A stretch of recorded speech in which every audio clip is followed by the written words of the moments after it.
Hello, welcome back to Anu's magic plate. ഇന്ന് ഞാൻ നിങ്ങളുമായിട്ട് ഷെയർ ചെയ്യുന്നത് മത്തങ്ങ കറിയാണ്. മത്തങ്ങ എരിശ്ശേരി. അപ്പോൾ മത്തങ്ങ വെച്ചുണ്ടാക്കുന്ന കറികൾക്കൊക്കെ നല്ലൊരു ടേസ്റ്റും അതുപോലെ എല്ലാവർക്കും ഒരുപോലെ ഇഷ്ടവുമാണ് അല്ലേ? അപ്പോൾ നമുക്ക് അടിപൊളി ടേസ്റ്റിൽ മത്തങ്ങ എരിശ്ശേരി റെഡിയാക്കി എടുക്കാം. ഒട്ടും ബുദ്ധിമുട്ടില്ല ഇത് ഉണ്ടാക്കുവാനായിട്ട്. അപ്പോൾ ചോറിൻ്റെ കൂടെ ഒഴിച്ച് കഴിക്കാനായിട്ട് നല്ല ടേസ്റ്റാണ്. അപ്പോൾ ഈ റെസിപ്പി കണ്ടിട്ട് ഇഷ്ടപ്പെടുവാണെങ്കിൽ നിങ്ങളുടെ ഫ്രണ്ട്സിനും റിലേറ്റീവ്സിനും ഒക്കെ ആയിട്ട് ഷെയർ ചെയ്യണം. കൂടെ തന്നെ ഈ ചാനൽ ആദ്യമായിട്ട് കാണുന്നവരുണ്ടെങ്കിൽ സബ്സ്ക്രൈബ് ചെയ്ത് സപ്പോർട്ട് ചെയ്യുകയും ചെയ്യണം. അപ്പോൾ നമുക്ക് പെട്ടെന്ന് തന്നെ വീഡിയോയിലേക്ക് പോകാം.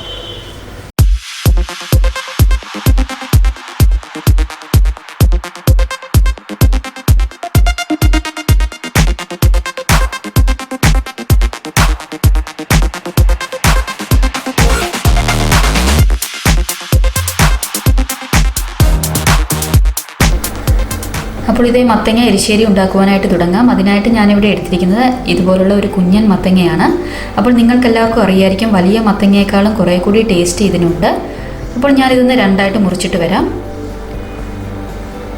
അപ്പോൾ ഇതേ തൊലിയെല്ലാം കളഞ്ഞ് അകത്തെ കുരുവും കളഞ്ഞ് നന്നായിട്ട് കഴുകിയെടുത്തതാണ്. ഇനി ഇത് ചെറിയ കഷ്ണങ്ങളായിട്ട് നമുക്ക് മുറിച്ചെടുക്കണം. അതിനായിട്ട് ഇതുപോലെ ഒന്ന് കട്ട് ചെയ്ത് കൊടുത്തിട്ട് ചെറിയ ചെറിയ പീസുകളായിട്ട് നമുക്ക് മുറിച്ചെടുക്കാം.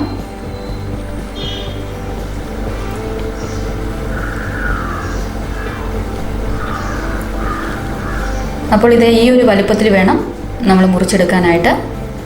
അപ്പോൾ ബാക്കിയെല്ലാം തന്നെ ഞാൻ ചെറിയ പീസുകളായിട്ട് മുറിച്ചെടുത്തിട്ടുണ്ട്. ഇനി ഇത് നേരെ വേവിക്കാനായിട്ട് വയ്ക്കാം. അതിന് കുക്കറിൻ്റെ ഒന്നും ആവശ്യമില്ല.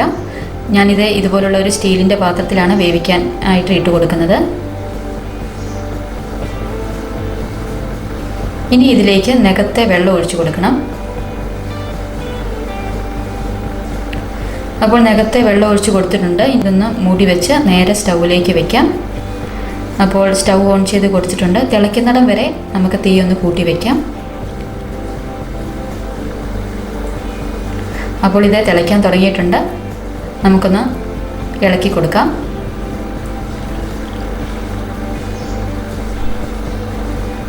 ഇനി ഇതിനാവശ്യമായിട്ടുള്ള ഉപ്പ് ചേർത്ത് കൊടുക്കാം.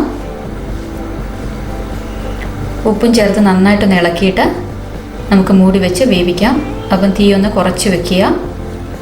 അപ്പം മൂടി വെക്കുന്നത് കൊണ്ട് നമ്മൾ പ്രത്യേകം ശ്രദ്ധിക്കണം. പുറത്തേക്ക് തിളച്ച് പോകാതിരിക്കാൻ ശ്രദ്ധിക്കണം. നമുക്കൊന്ന് ഇളക്കി നോക്കാം. വെന്ത് വന്നിട്ടുണ്ട്. തിളച്ച് കഴിഞ്ഞാൽ അധികം താമസമൊന്നും വേണ്ട. പെട്ടെന്ന് തന്നെ ഇത് വെന്ത് കിട്ടും. അതേ തവി കൊണ്ടൊന്ന് പ്രസ് ചെയ്യുമ്പോൾ തന്നെ ഉടഞ്ഞു പോകുന്നുണ്ട്.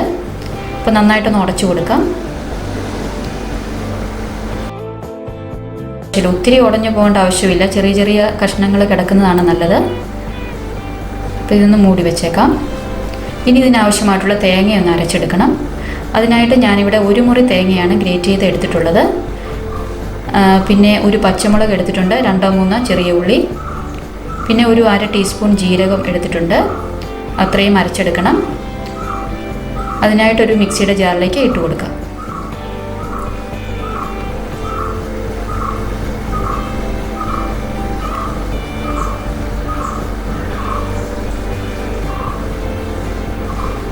ഇനി ഇതിലേക്ക് ഒരു 1/4 ടീസ്പൂൺ മഞ്ഞൾപ്പൊടിയും കൂടെ ചേർക്കുന്നുണ്ട്. അതും കൂടെ ചേർത്ത് നമുക്ക് നന്നായിട്ട് അരച്ചെടുക്കണം. അപ്പോൾ ആദ്യം ഒന്ന് ജസ്റ്റ് ഒന്ന് കറക്കി കൊടുത്തിട്ട് കുറേശ്ശെ വെള്ളം ഒഴിച്ച് നന്നായിട്ട് തന്നെ തേങ്ങ അരഞ്ഞ് കിട്ടണം. നമ്മൾ ദോശയുടെ കൂടെ ചമ്മന്തി ഉണ്ടാക്കുമല്ലേ, അതുപോലെ വേണം തേങ്ങ അരച്ചെടുക്കാനായിട്ട്. അത് നന്നായിട്ട് അരഞ്ഞ് കിട്ടിയിട്ടുണ്ട്. തേങ്ങ ഈ ഒരു പരുവത്തിൽ വേണം അരച്ചെടുക്കാനായിട്ട്. ഇനി ഇത് നേരെ നമുക്ക് വേവിച്ച് വെച്ച മത്തങ്ങയിലേക്ക് ചേർത്ത് കൊടുക്കാം.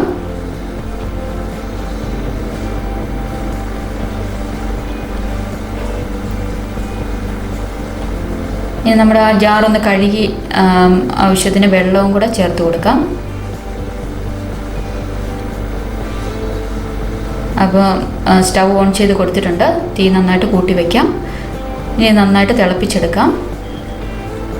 അപ്പോൾ ആവശ്യത്തിന് ഉപ്പ് ചേർത്ത് കൊടുത്തിട്ട് നന്നായിട്ട് ഇളക്കി കൊടുക്കാം. തിളയ്ക്കുന്നിടം വരെ നന്നായിട്ട് ഇളക്കി കൊടുക്കാം.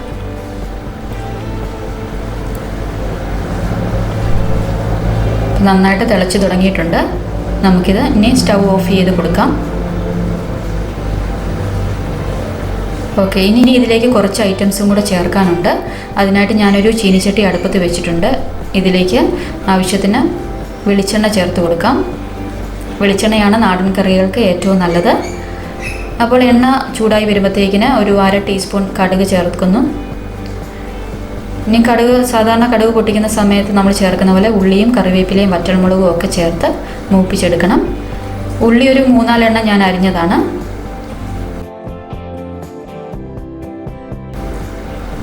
രണ്ടോ മൂന്നോ തണ്ട് കറിവേപ്പില ഇട്ട് കൊടുക്കാം. ഒരു 2 വറ്റൽമുളക് മുറിച്ചിട്ട് കൊടുക്കാം.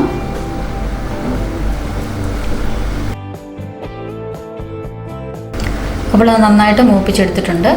ഇനി ഇത് നേരെ മത്തങ്ങയിലേക്ക് ചേർത്ത് കൊടുക്കാം. ഇനി ഇതിലേക്ക് 2 ഐറ്റംസും കൂടെ ചേർക്കാനുണ്ട്. അപ്പം അതേ ചീനിച്ചട്ടിയിലേക്ക് തന്നെ കുറച്ച് എണ്ണ ഉണ്ട്, അത് മതിയാകും. ഇനി ഇതിലേക്ക് ഒരു ടേബിൾ സ്പൂൺ അരി ഇട്ട് കൊടുക്കുവാണ്. അത് നന്നായിട്ടൊന്ന് വറുത്തെടുക്കണം. നമ്മുടെ സാധാരണ കുത്തരി ഉണ്ടല്ലോ, അരി ഇത് നന്നായിട്ട് വറുത്തെടുത്തിട്ടുണ്ട്. അതും കൂടെ ചേർത്ത് കൊടുക്കാം.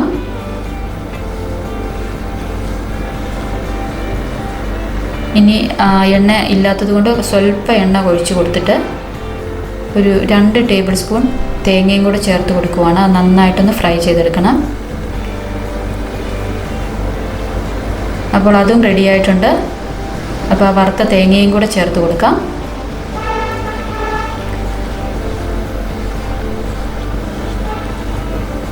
അപ്പോൾ സ്വാദിഷ്ടമായിട്ടുള്ള മത്തങ്ങ കറി, മത്തങ്ങ എരിശ്ശേരി ഇവിടെ റെഡിയായിട്ടുണ്ട്. അപ്പോൾ നിങ്ങൾക്ക് കാണുമ്പോൾ തന്നെ അറിയാം, അരിയും തേങ്ങയൊക്കെ വറുത്ത് ചേർത്തിട്ടുണ്ട്. അപ്പോൾ നല്ല ടേസ്റ്റാണ്. അപ്പോൾ നിങ്ങൾക്ക് ഈ റെസിപ്പി ഇഷ്ടപ്പെട്ടെന്ന് വിശ്വസിക്കുന്നു. ഇഷ്ടപ്പെട്ടെങ്കിൽ ലൈക്ക് ചെയ്യാനും ഷെയർ ചെയ്യാനും മറന്നു പോകരുത്. കൂടെ തന്നെ ഈ ചാനൽ ആദ്യമായിട്ട് കാണുന്നവരാണെങ്കിൽ ഒന്ന് സബ്സ്ക്രൈബ് ചെയ്തേക്കണേ. അപ്പോൾ നമുക്കിതൊന്ന് ഇളക്കി നോക്കാം. കണ്ടില്ലേ, നല്ല കൊഴുത്ത് നല്ല പെർഫെക്റ്റ് ആയിട്ട് തന്നെ കിട്ടിയിട്ടുണ്ട്. അപ്പോൾ നല്ല ചൂട് ചോറിൻ്റെ കൂടെ ഒഴിച്ച് കഴിക്കാനായിട്ട് നല്ല ടേസ്റ്റാണ്.